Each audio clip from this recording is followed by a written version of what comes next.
আজকে আমাদের সাধারণ বিজ্ঞান তথা ফিজিক্সের দ্বিতীয় ক্লাস। ঠিক আছে, প্রথম ক্লাসে আমরা ফিজিক্সের কি পড়েছিলাম? Unit and dimension. ঠিক আছে, একক ও মাত্রা আমরা পড়ছিলাম। চ্যাপ্টারটা এখনো শেষ হয়নি, আজকে সেই চ্যাপ্টারটা আমরা শেষ করব। ফিজিক্সের কি চ্যাপ্টার পড়বো? একক ও মাত্রা। ঠিক আছে, দেখো তাহলে আজকে শুরু করছি। দেখো, আগের দিন লাস্ট যে একক মাত্রা পড়েছিলাম সেটা পড়েছিলাম ক্ষমতা। মনে আছে নিশ্চয়ই? আগের ক্লাসটা দেখে নাও। যারা এই ক্লাস প্রথম দেখছো, আগের ক্লাসটা দেখোনি, তারা আমার প্লে লিস্টে যে আগের ক্লাসটা দেখো, তারপর এই ক্লাসটা দেখবে, তাহলে তোমাদের বুঝতে অনেকটা সুবিধা হবে। দেখো, তাহলে আজকে যেটা আমার প্রথম রাশি সেটা হচ্ছে কম্পাঙ্ক। ঠিক আছে, এদের ইংরেজি টার্মগুলো একটু জেনে রাখবে। দেখো, কম্পাঙ্কের ইংরেজি কি? ফ্রিকোয়েন্সি। এই কম্পাঙ্ক কাকে বলে? কম্পাঙ্ককে আমি প্রকাশ করি সংখ্যা বাই সময় দ্বারা। এবারে সংখ্যা মানে কি, কম্পাঙ্ক মানে কি? কোনো একটা ধরো পেন্ডুলাম আছে এরকম। ঠিক আছে, এই পেন্ডুলামটা ধরো এই দিক থেকে এইদিকে, এই দিক থেকে এইদিকে যাচ্ছে। ঠিক আছে, তাহলে এইখান থেকে একবার এইদিকে, আবার এই জায়গায় এসে এইদিকে, আবার এখান থেকে এইখানে, এটাকে একটা পূর্ণ দোলন বলে। ঠিক আছে, পূর্ণ দোলন বলে। তাহলে সেই ক্ষেত্রে সংখ্যাটা কিভাবে করছি? সংখ্যাটা হচ্ছে এইদিকে একবার গেল, এখানে একবার এলো, এদিকে গেল, আবার এখানে এলো, এটাকে আমি সংখ্যায় এক ধরছি। এরকম যতবার দোলন হবে আর কি, সেটাকে সংখ্যার দ্বারা প্রকাশ করা হয়। পরে যখন আমরা সিম্পল হারমোনিক মোশন বা শব্দ বা সাউন্ড পড়বো, তখন এটা আরো ভালো ডিটেলসে বুঝতে পারবো। এখন জেনে রাখো, কম্পাঙ্ক মানে হচ্ছে সংখ্যা বাই সময়। তাহলে এর এখানে দেখো, প্রথমে এসআই একক করবো, তারপর সিজিএস করবো, আর এখানে ডাইমেনশন করবো। দেখো, সংখ্যা বাই সময়, তাহলে এসআই একক কি হবে? সাইকেলস পার সেকেন্ড। ক্লিয়ার? সরি, এটা এসআই নয়, এটা সিজিএস। না, সিজিএসটাকে দিয়ে লিখি। আচ্ছা, সিজিএস একক হচ্ছে সাইকেলস পার সেকেন্ড। ঠিক আছে, এই সাইকেলস পার সেকেন্ডটাকে এসআই এককে আমরা কি বলি? হার্জ। এটা বেশি ইম্পর্টেন্ট, হার্জ। এটাই অপশনে বেশি থাকে। ফ্রিকোয়েন্সি বা কম্পাঙ্কের একক কি? হার্জ। ঠিক আছে, এবার দেখো, সংখ্যার তো কোনো মাত্রা হয় না। সময়ের মাত্রা আমরা কি বলেছিলাম? টি। সময়টা কোথায় আছে? নিচে আছে, সেটা উপরে গেলে টি টু দি পাওয়ার -1 হবে। তাহলে টি টু দি পাওয়ার -1 হচ্ছে কম্পাঙ্কের মাত্রা। বুঝতে পারা গেছে কম্পাঙ্ক? ক্লিয়ার? এরপর দেখো আসছি তাপমাত্রা। ঠিক আছে, তাপমাত্রা হচ্ছে একটা মৌলিক একক। আমরা পড়েছিলাম আগের দিন মৌলিক একক কি, লব্ধ একক কি। তাহলে তাপমাত্রার নিজস্ব একক আছে, সেটা সিজিএস এসআই দুটো আমরা জেনে নিই। কি একক? তাপমাত্রার এসআই একক হচ্ছে কেলভিন, আর সিজিএস একক হচ্ছে ডিগ্রি সেন্টিগ্রেড। ঠিক আছে, সিজিএস একক ডিগ্রি সেন্টিগ্রেড, এসআই একক কেলভিন। এর মাত্রা লেখা হয় থিটা দ্বারা। থিটা বুঝতে পারছো? সাইন থিটা, কস থিটা তোমরা মাধ্যমিকে পড়েছো ত্রিকোণমিতিতে, সেই থিটা, সেই চিহ্ন। ঠিক আছে, সেটা আমরা তাপমাত্রার ডাইমেনশন বা মাত্রা হিসেবে আমরা থিটা ব্যবহার করব। ঠিক আছে, তাপমাত্রার ইংরেজি কি? টেম্পারেচার।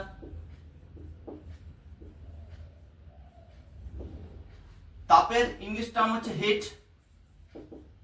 ঠিক আছে, তাপের সিজিএস একক কি? ক্যালোরি। আর এসআই একক হচ্ছে জুল। এটার মাত্রা জানার আমার তেমন দরকার নেই। ক্লিয়ার? তাহলে তাপ বা হিটের সিজিএস একক ক্যালোরি, এসআই একক জুল। এরপর আসছি প্রবাহ মাত্রা। প্রবাহ মাত্রা দেখো একটা মৌলিক একক। ঠিক আছে, প্রবাহ মাত্রা একটা মৌলিক একক। প্রবাহ মাত্রার ইংরেজি হচ্ছে কারেন্ট, বা এটাকে ইলেকট্রিক কারেন্টও বলে। ইলেকট্রিক কারেন্টও বলে।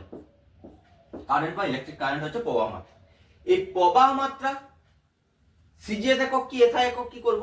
দেখো, প্রবাহ মাত্রার এসআই একক হচ্ছে অ্যাম্পিয়ার। ঠিক আছে, সিজিএস একক কি? সিজিএস একক হচ্ছে ইএসইউ। ইএসইউ এটা ফুল ফর্ম কি?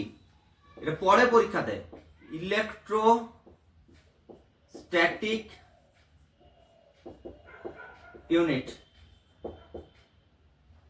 Electrostatic unit, ESU. দেখো, ESU electrostatic unit, electrostatic unit, ESU এর ফুল ফর্ম কি? প্রবাহ মাত্রার সিজিএস একক। প্রবাহ মাত্রার মাত্রা আমরা কি দ্বারা ডিনোট করব? প্রবাহ মাত্রাকে আই দিয়ে। Capital I. ক্লিয়ার?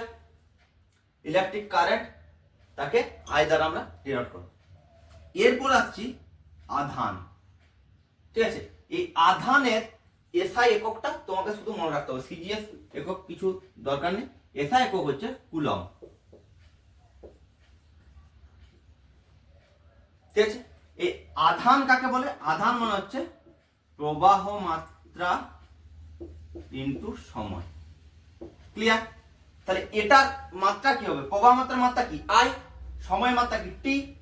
গুণ আছে মানে আইটি, পাশাপাশি লিখে দেবো আই আর টি।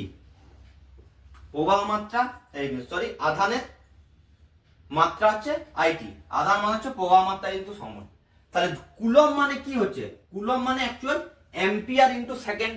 তাহলে অ্যাম্পিয়ার ইনটু সেকেন্ডকে কুলম বলে। ধরো পরীক্ষায় প্রশ্ন বললো যে আধানের এসআই পদ্ধতিতে একক কি, তোমার কুলম অপশনে নেই, কিন্তু অপশন আছে অ্যাম্পিয়ার ইনটু সেকেন্ড বা অ্যাম্পিয়ার সেকেন্ড, তখন উত্তর কিন্তু এটাই হবে। ক্লিয়ার?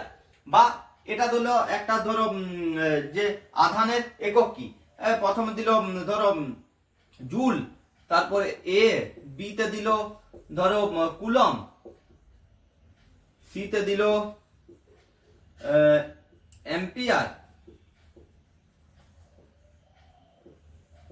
সেকেন্ড, আর ডি তে দিল বি ও সি উভয়ে। ঠিক আছে, বেশিরভাগ ছেলে মেয়ে কি করবে? এই ভুলটা করে আসবে, কি করবে না কুলম করবে, কুলম দেখতে হবে, কিন্তু বি ও সি উভয়ই হবে।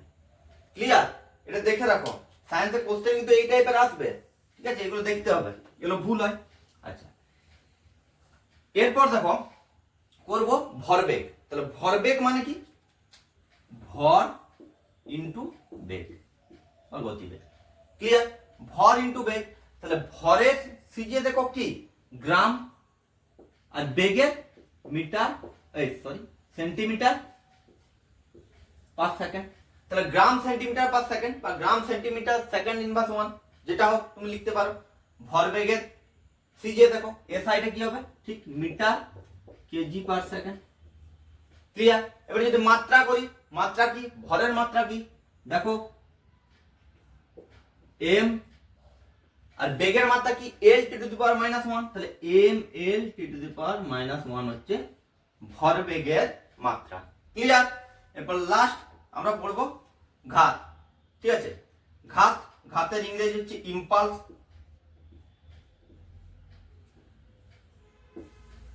এগুলো ভরবেগ, এগুলো ইংরেজি গুলো বলে দিই। ভরবেগের ইংরেজি হচ্ছে লিনিয়ার মোমেন্টাম,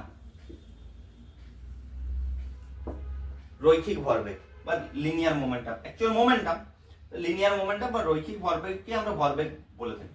আধানের ইংরেজি কি? আধানের ইংরেজি চার্জ, আর ঘাতের ইংরেজি হচ্ছে ইম্পালস। হয়েছে? ঘাতের ইংরেজি হচ্ছে ইম্পালস। ঘাত কাকে বলে?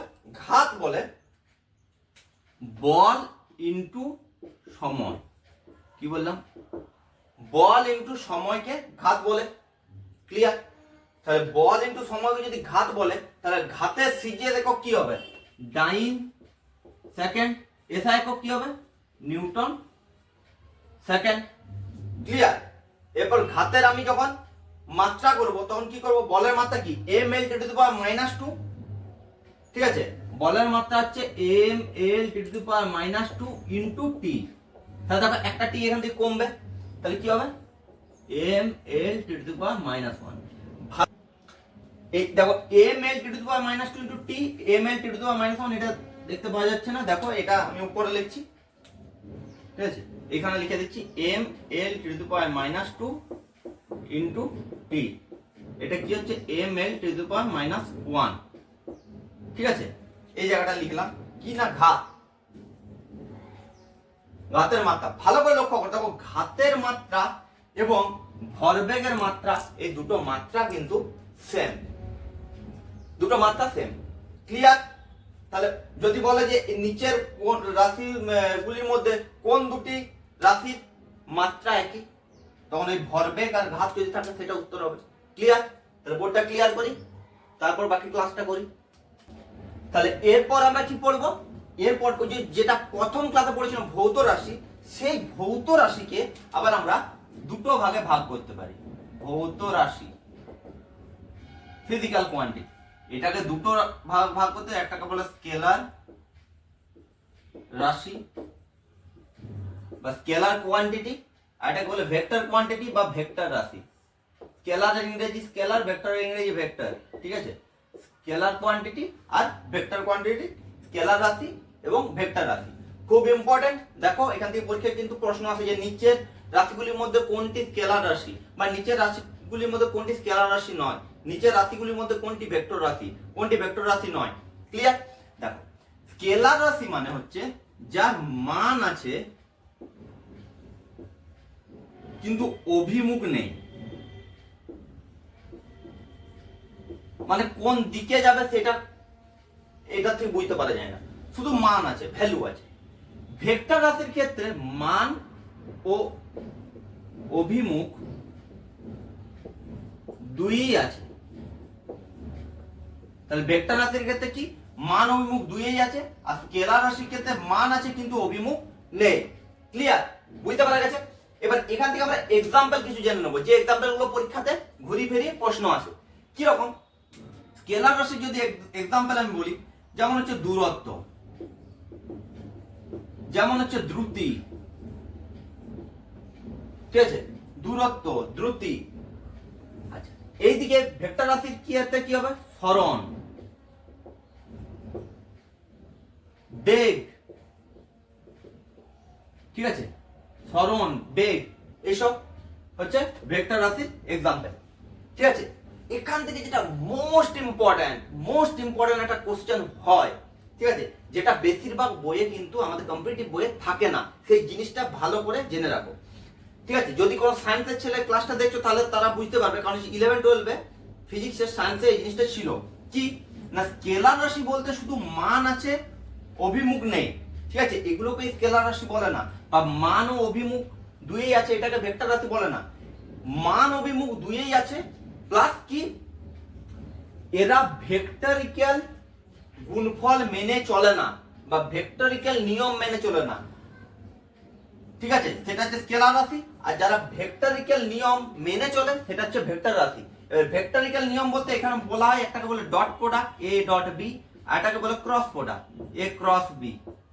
ভেক্টরের চিহ্ন এরকম তীর চিহ্ন দিয়ে দেওয়া হয়। ডট প্রোডাক্ট, ক্রস প্রোডাক্ট 11 যারা সায়েন্স আছে তারা বুঝতে পারে, তোমাদের এত জানার দরকার নেই। তোমরা জানবে ভেক্টরিক্যাল গুণফল মেনে চললে ভেক্টর রাশি, ভেক্টরিক্যাল গুণফল না মেনে চললে সেটা স্কেলার রাশি। মান অভিমুখ থাকতে পারে কিন্তু ভেক্টরিক্যাল গুণফল যদি বা ভেক্টরিক্যাল নিয়ম যদি না মানে সেটাকে স্কেলার রাশি বলা হয়। এটার মোস্ট ইম্পর্টেন্ট যে এক্সাম্পলটা যেটা পরীক্ষায় আসে, যেটা ভুল করে বেশিরভাগ ছেলেমেয়েরা, সেটা হচ্ছে কারেন্ট বা ইলেকট্রিক কারেন্ট বা প্রবাহ মাত্রা। ঠিক আছে? এই প্রবাহ মাত্রা কি একটা নির্দিষ্ট দিক আছে, কি রকম? ইলেকট্রন যেদিকে যায় প্রবাহ মাত্রা ঠিক তার উল্টো দিকে হয়, কারেন্ট ঠিক তার উল্টো দিকে যায়। কিন্তু দিক মান দুটো থাকা সত্ত্বেও এটা হচ্ছে একটা স্কেলার রাশি। কেন না, এই যে ডট প্রোডাক্ট, ক্রস প্রোডাক্ট এইগুলো মেনে চলে না, মানে ভেক্টরিক্যাল গুণফল মেনে চলে না। এর কিন্তু মান অভিমুখ কিন্তু দুইই আছে, শুধুমাত্র ভেক্টরিক্যাল গুণফল বা ভেক্টরিক্যাল নিয়ম মেনে চলে না বলে প্রবাহ মাত্রা বা কারেন্টকে আমরা স্কেলার রাশি বলে থাকি। ক্লিয়ার? আচ্ছা, এরপর একটা জাস্ট টপিক আছে, সেটা পরে আজকের ক্লাস কমপ্লিট করব। তাহলে আজকের ক্লাসের শেষ টপিক সেটা হচ্ছে একক বিহীন রাশি। তাহলে যেসব রাশির কোনো একক নেই, দু তিনটি এক্সাম্পল লিখছি, এইগুলোই পরীক্ষায় আছে, এইগুলো শুধু মনে রাখবে। কি কি? একটা হচ্ছে প্রতিসরাঙ্ক, ক্লিয়ার, খুব ইম্পর্টেন্ট। একটা হচ্ছে আণবিক ভর বা গুরুত্ব, আণবিক গুরুত্ব বা আণবিক ভর। আর একটা হচ্ছে পারমাণবিক ভর বা গুরুত্ব। ক্লিয়ার? তাহলে কি কি বললাম? প্রতিসরাঙ্ক, আণবিক ভর, পারমাণবিক ভর বা আণবিক গুরুত্ব, পারমাণবিক গুরুত্ব, এগুলো হচ্ছে একক বিহীন রাশি। শুধু একক বিহীন নয়, একক বিহীন মানে এও মাত্রাবিহীন। একক ও মাত্রাবিহীন। এককবিহীন রাশিরা অবশ্যই মাত্রাবিহীন রাশি হবে, কিন্তু মাত্রাবিহীন রাশিরা যে এককবিহীন রাশি হবে সেটা কিন্তু নয়। একটা একক পড়েছিল মনে আছে তোমাদের ফার্স্ট ক্লাসে, কি পড়েছিলাম? সম্পূরক একক। কি পড়েছিলাম? কোণ ও ঘনকোণ পড়েছিলাম তো। এটা কি পড়েছিলাম? রেডিয়ান আর এটা স্টেরেডিয়ান। এই দুটোর দেখো একক আছে, রেডিয়ান স্টেরেডিয়ান, কিন্তু এদের কোনো মাত্রা নেই। তাহলে যদি বলে যে একক আছে কিন্তু মাত্রা নেই, তখন কি হবে? কোণ আর ঘনকোণ। একক মাত্রা কোনো কিছুই নেই। কি হচ্ছে? প্রতিসরাঙ্ক, আণবিক ভর বা আণবিক গুরুত্ব, পারমাণবিক ভর বা পারমাণবিক গুরুত্ব। ক্লিয়ার? ভালো করে বুঝতে পেরেছো? দেখো একক বিহীন রাশি কি মানে, একক বিহীন রাশি হলে সেটা মাত্রাবিহীন রাশি হবে, হবেই হবে। কিন্তু মাত্রাবিহীন রাশি মানে যে সেটা একক বিহীন হবে সেটা নয়। যেমন কোণ ঘনকোণের কোনো মাত্রা নেই, কিন্তু এদের আবার একক আছে। ক্লিয়ার? তাহলে আজকের ক্লাস এই পর্যন্তই, ঠিক আছে?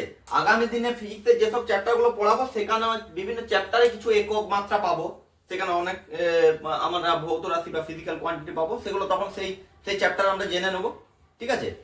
এরকম বিভিন্ন ক্লাস পেতে, ঠিক আছে, তোমরা আমাদের যে ইউটিউব চ্যানেল আমার সাফল্যের চাবিকাঠি, এটা তোমরা খুব তাড়াতাড়ি সাবস্ক্রাইব করে দাও এবং বন্ধুদের মাঝে শেয়ার করে দাও।